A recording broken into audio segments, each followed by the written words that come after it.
বিষধর সাপ মারতে এক দ্বীপে বেজি ছেড়ে দিয়েছিল জাপান, কিন্তু মাত্র ২৫ বছরের মধ্যে এর যা ফলাফল আসলো তা শুধু দ্বীপের মানুষ নয়, পুরো বিশ্বের জন্য একটি চরম সতর্কবার্তা নিয়ে এসেছে।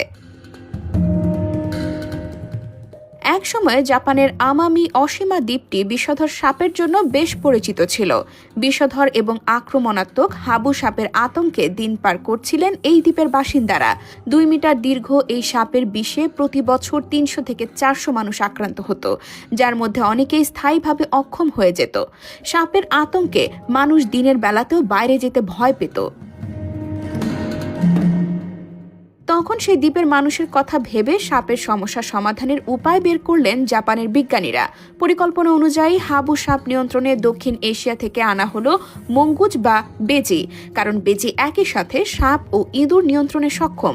তারা ভাবলেন সাপও দমন হবে, আবার সাপ বেজির খেলাও দেখা হবে। তাই প্রথম দফায় সেই দ্বীপে ছাড়া হলো ৩০টি বেজি। কিন্তু প্রকৃতি চলে তার আপন গতিতে। ব্যর্থ হলো বিজ্ঞানীদের পরিকল্পনা। সাপের সমস্যার সমাধান তো হলোই না, বরং সামনে এলো নতুন সমস্যা। কারণ দক্ষিণ এশীয় বেজিগুলো এর আগে কখনো হাবু সাপের মুখোমুখি হয়নি। শুধু তাই নয়, বেজিরা সাধারণত দিনের বেলা চলাফেরা করে আর সাপ রাতে। তাই সাপ বেজির এই খেলা কখনোই জমে ওঠেনি।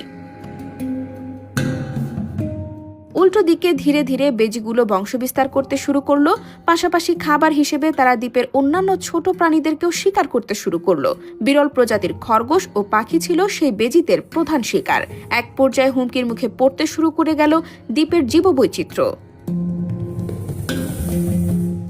এমন পরিস্থিতি দেখে ২০০০ সালে বেজি নিয়ন্ত্রণে অভিযান শুরু করে জাপান সরকার।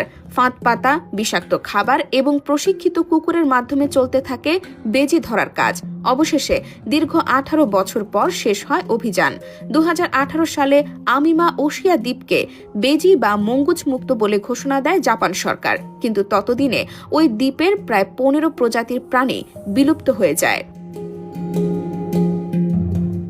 IBTV USA, New York।